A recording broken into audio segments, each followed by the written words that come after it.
Assalamualaikum warahmatullahi wabarakatuh.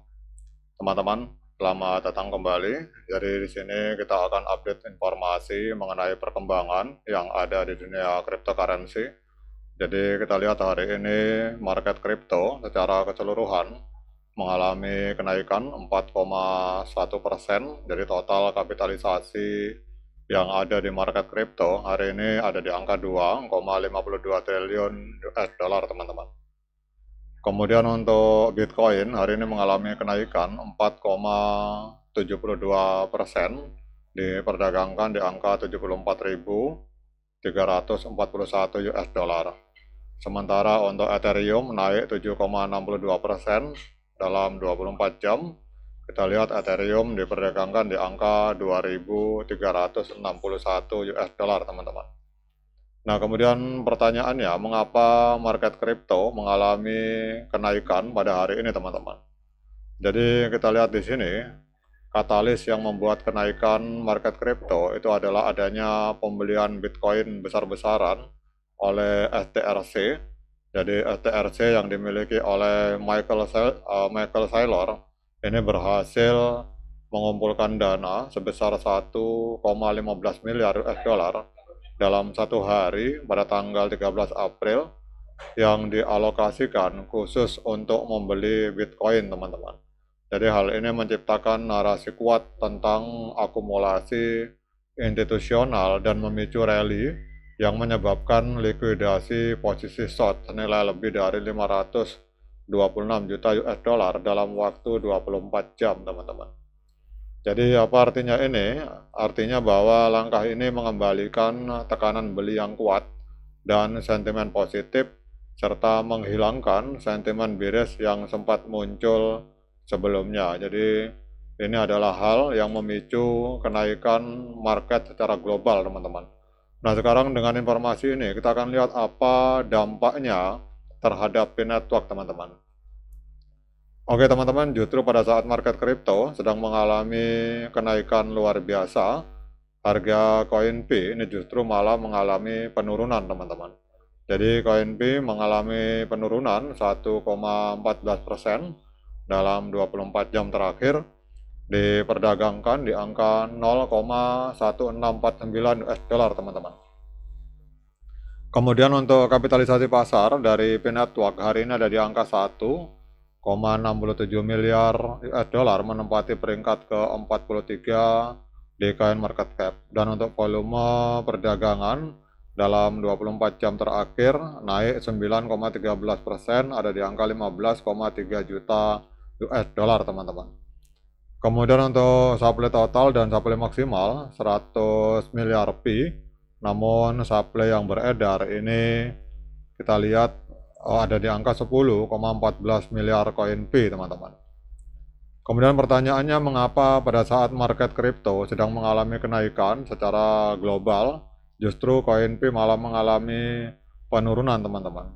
Jadi kita lihat di sini bahwa P turun dalam 24 jam terakhir ini kalah dari pasar yang lebih luas yang justru malah sedang mengalami kenaikan 4,37%, teman-teman. Jadi hal ini terutama disebabkan oleh kurangnya momentum positif karena modal lebih banyak mengalir ke aset yang lebih besar, teman-teman. Kemudian kalau kita lihat di sini untuk informasi dari ekosistemnya, jadi harga koin P ini turun ke level terendah di time frame 7 mingguan, teman-teman.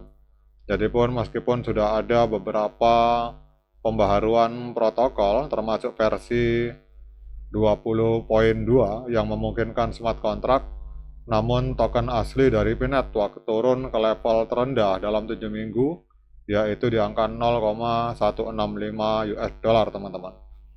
Jadi penurunan ini menghapus atau menghilangkan keuntungan yang terjadi pada saat hype listing di Kraken bulan Maret yang sempat naik hampir ke 0,3 US dollar sebelum kemudian harga jatuh tajam 50%, teman-teman. Jadi sentimen komunitas tetap negatif dengan pengguna itu mengeluhkan masalah seperti aset yang tidak bisa diakses setelah proses KYC dilewati. Jadi apa artinya ini bagi P network? Ini adalah sebuah sinyal negatif untuk P karena menunjukkan pola jual saat berita baik dan hilangnya kepercayaan dari pengguna inti meskipun ada kemajuan teknis, teman-teman. Jadi harga sekarang berada di bawah level sebelum listing yang menunjukkan permintaan yang lemah terhadap koin P. Kemudian data on-chain itu menunjukkan sekitar 2 juta token P dipindahkan ke bursa terpusat dalam 24 jam. Ini menurut data dari Pscan. Jadi aliran masuk ini kemungkinan besar dari pengguna mainnet yang sudah lulus verifikasi KYC, merupakan indikator klasik adanya peningkatan niat untuk menjual, teman-teman. Jadi penjualan ini juga dipengaruhi oleh meningkatnya ketidakpastian akibat ketegangan geopolitik antara Amerika Serikat dan Iran, teman-teman. Jadi apa artinya ini? Ini adalah sebuah sinyal negatif untuk P network karena menambah tekanan pasokan langsung ke pasar. Jadi kenaikan saldo di bursa meningkatkan likuiditas sisi jual yang bisa mempercepat penurunan harga jika tidak diimbangi dengan permintaan pembelian yang seimbang, teman-teman. Kemudian performa buruk di pasar yang terpecah. Jadi pada sesi di mana kapitalisasi pasar kripto secara keseluruhan itu mengalami kenaikan, P network termasuk dalam jajaran 100 token dengan performa terburuk, teman-teman. Turun 2,25% menjadi 0,1647. Jadi penurunan ini terjadi saat modal beralih ke token yang didorong oleh narasi seperti RevDAO yang menunjukkan pergeseran pasar ke cerita unik dan menjauh dari proyek seperti P network yang dianggap kurang memiliki katalis jangka pendek, teman-teman. Jadi apa artinya ini? Ini adalah sebuah sinyal netral hingga negatif untuk P karena menunjukkan bahwa token ini gagal menarik modal di pasar yang justru sedang mengalami kenaikan, dan ini menunjukkan tanda kelemahan relatif. Jadi pergerakan harganya semakin terlepas dari tren pasar umum dan lebih dipengaruhi oleh dinamika pasokan dan sentimen sendiri, teman-teman. Nah, sekarang kita akan lihat trennya, teman-teman. Jadi kalau kita lihat tren untuk P network baik dalam jangka pendek maupun jangka panjang, trennya masih tren penurunan karena harga masih berada di bawah EMA 13, di bawah EMA 21, dan di bawah EMA 200 hari. Kemudian untuk technical analysis dari TradingView, untuk moving average sinyalnya strong sell, penjualan yang sangat kuat, oscillator sell, dan kalau oscillator kita gabungkan dengan moving average, sinyalnya hari ini adalah sinyal strong sell untuk P, artinya penjualan yang sangat kuat karena ada 16 indikator yang menunjukkan sinyal penjualan, sementara 0 indikator yang menunjukkan sinyal pembelian. Nah, dengan informasi yang sudah saya sampaikan ini, apakah layak bagi kita untuk melakukan pembelian koin P? Nah, untuk menjawab pertanyaan tersebut, saya persilakan teman-teman melakukan dior dan investigasi secara mandiri karena uang Anda adalah tanggung jawab Anda masing-masing. Oke teman-teman, demikian update informasi ini. Semoga bermanfaat. Sekian dari saya. Assalamualaikum warahmatullahi wabarakatuh.